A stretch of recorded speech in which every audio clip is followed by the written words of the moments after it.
So I work with Len just very briefly. I wrote my first methadone prescription in 2001, and since then I've really been sort of in the opioid world. And I'm going to talk about opioids and pain management, and just really very quickly kind of give you sort of my impression of the issues and resources and practical things that can help you. Principles of safe and effective opioid prescribing.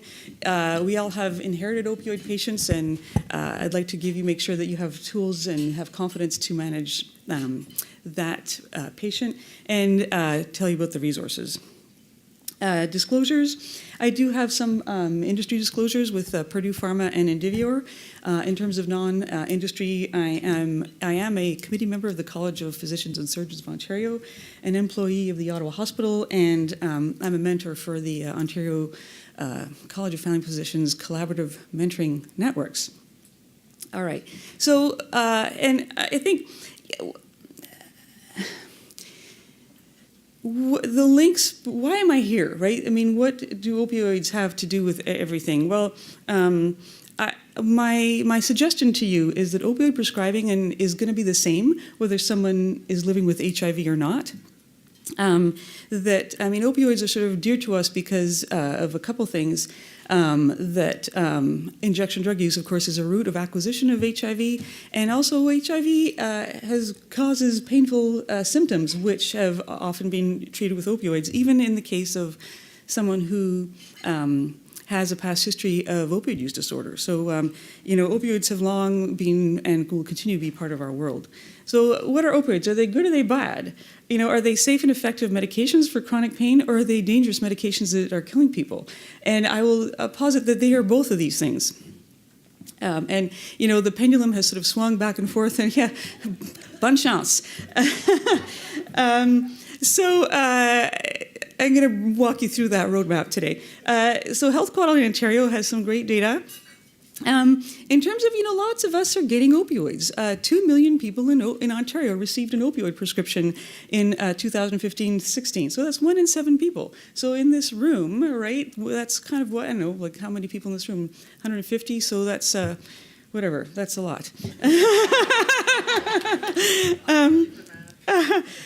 And we do know that there's an association with increased mortality the higher opioid dose a person is prescribed. I'm going to pause on this slide for a moment, because I think this really tells a lot of the story. So this is from Public Health Ontario. In the past couple of years, oh my God, fentanyl. In the opioid agonist treatment world, fentanyl has broken everything, right? Fentanyl has just kind of turned everything upside down and inside out. But if you see, the top orange line there, the past few years, that's oxycodone. For a long time, oxycodone was the bad guy in terms of what opioids are present in death. Then oxyneo came along. You can see hydromorphone coming up. Methadone is there all along too, so that really behooves us as methadone prescribers to be really careful in our methadone prescribing.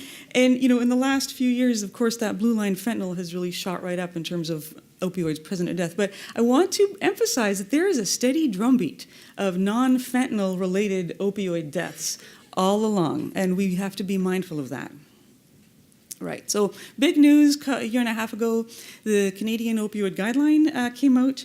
Everyone familiar with that? Right, I'm going to walk you through it, and everyone kind of freaked out. Oh my God, 90 milligrams is now the upper limit, and blah blah blah. So when you really look at the guideline, it does not say that for the legacy opioid patient you have to get everyone down to 90 milligrams. It does not say that. Most of the recommendations have to do with the opioid naive patient, someone who you are considering initiating an opioid prescription on. And then you get sort of basically 2 recommendations at the end on how to manage your legacy opioid patient. But what does the guideline actually say? So recommendations 1 to 7. If you have a pain problem, optimize non-opioid treatment. Consider opioids if that doesn't work. If a person has a current or past substance use disorder, SUD, or a psychiatric illness, you want to, it's a weak recommendation to maybe stay away from opioids, and that the doses are, keep the doses low, because most of the benefit is at that low end of the dose range. So far, so good. The legacy opioid patient. So here's R8 and R9. You could go all look this up. For patients who have chronic non-cancer pain, who are currently using opioids, and who have persistent problematic pain. These are folks who, no matter what their dose, they're not winning, they have pain problems. Change the opioid, change it up. That can sometimes refresh things. Recommendation 9, for those people who are above 90 milligrams morphine equivalent, right? So you take, if they're on oxycodone or hydromorphone, you sort of convert that. How much morphine equivalent is that? If they're above 90, well, no matter how well or how poorly they're doing, they said, we'll offer them a taper. You can offer it because, opioids, we now have much better understanding that there are health risks associated with high doses. We suggest offering a taper rather than making no change. So offer. Specifically if they're not doing well, if they're not very adherent, if there are signs of substance misuse, maybe they had, a close call, maybe the patient is, interested to taper. You should. There's no more hands-off opioid prescribing. If you are a provider signing an opioid prescription, you are hands-on. You are addressing that person's opioid use at almost every visit. How are you doing? How's it going? Adverse effects, risks, and so on. Sometimes when a person's been on opioids for a long time, the benefits sort of may attenuate, and they get some withdrawal relief with every dose, and that kind of it feels like the opioid is working, and yet all they're doing is really sort of treating that intradose withdrawal. So, becomes a very cloudy picture. Okay. And here's the important thing. Don't destabilize people, because you do an aggressive taper or cut people off. That's really destabilizing and increases their health risk. So please don't do that. Some patients are likely to experience significant increase in pain or decrease in function that persists. In that case, you can potentially pause or abandon the taper. Okay.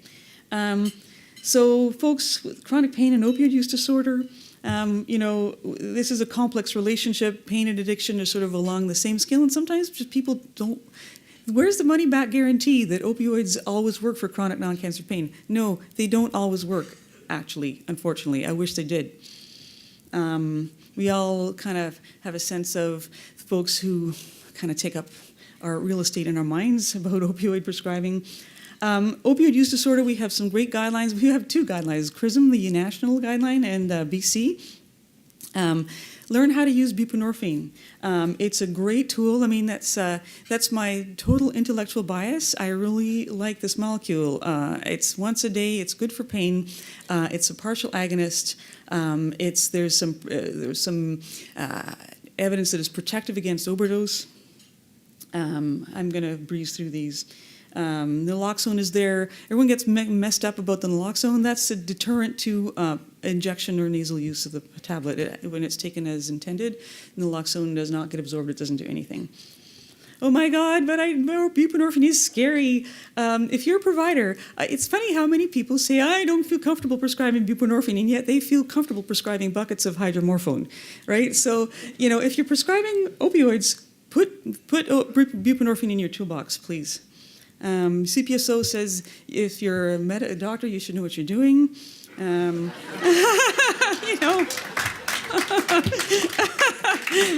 Zing. Methadone, it's been around for a long time. Structured opioid therapy. If someone's in trouble but they're not in methadone or buprenorphine land, tear a page out of what we do in methadone and buprenorphine and put a lot of structure. Short dispensing interval, more urine tests, a little bit more hands-on. Resources. So now this is the home stretch. So Laura can get up here. The National Pain Center. Here's the landing page. This is what it looks like. Medify. This is a great resource for providers. If you want to know how to treat opioid use disorder or alcohol use disorder, really great resources here. It's a directory of the RAM clinics, Rapid Access Addiction Medicine clinics. The Well Health, zero industry input here, chronic non-cancer pain tool, opioid manager. This is what these things look like, opioid manager. MAC Health, course on prescribing buprenorphine. This is what it looks like. It's really simple. It's really well done. So this, the manufacturer of Suboxone has an industry-supported course of the quick and dirty way. You want to know about how to use buprenorphine, go here, and this is what the manufacturer says, what you need to know about prescribing our product. eConsult is a resource, it's kind of spreading Ontario-wide. It lets you consult a specialist without having to actually send the patient there. If you're a physician or nurse practitioner, so I revealed my bias. I really like this program, the Collaborative Mentoring Networks. You can join up and connect with a mentor and talk about your problems, your clinical problems. And, maybe the personal problems too. We're friendly. Okay, there's the landing page for Collaborative Mentoring Networks. There is help out there. We can help these folks. Thanks. Okay.